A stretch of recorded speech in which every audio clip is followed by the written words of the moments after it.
ikaw man ay nahaharap sa pisikal na panganib o emosyonal na pagsubok, nais kong malaman mo na ang Diyos ang ating tagapagtanggol. Kaya sama-sama tayo na magdasal, humihiling ng kanyang banal na proteksyon sa ating buhay.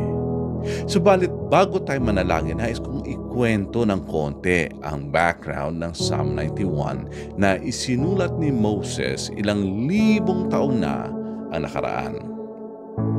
Noong naglalakbay sa disyerto ang mga Israelita mula sa Ehipto, puno ng takot ang kanilang puso at isipan, lalo na dahil napakaraming kaaway ang nakaabang sa kanila.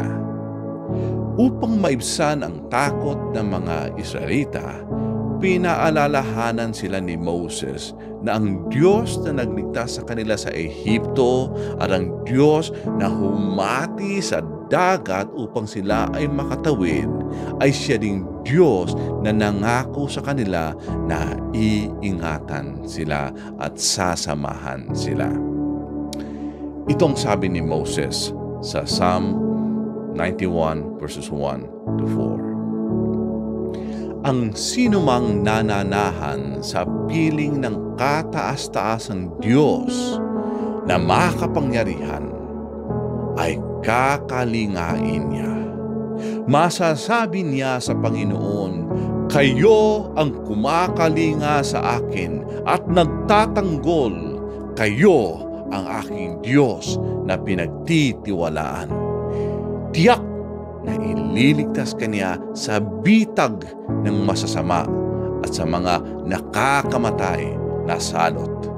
Iingatan kaniya gaya ng isang ibong iniingatan ang kanyang mga inakay sa lilim ng kanyang pagpak. Iingatan ka at ipagtatanggol ng kanyang katapatan.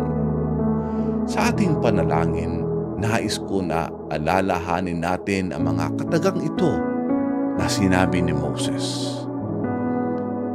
Samahan niyo ako sa panalangin. Manalangin tayo. Amang makapangyarihan sa lahat, hinahanap po namin ang iyong proteksyon at kaligtasan sa aming sarili, sa aming pamilya, at sa aming mga mahal sa buhay. Pakiusap po, Panginoon, takpan mo po kami ng iyong banal na kalasag at iligtas kami mula sa lahat ng panganib at kasamaan. Isugo po ninyo ang inyong mga anghel na magbantay sa amin at mapuno kami ng iyong kapayapaan.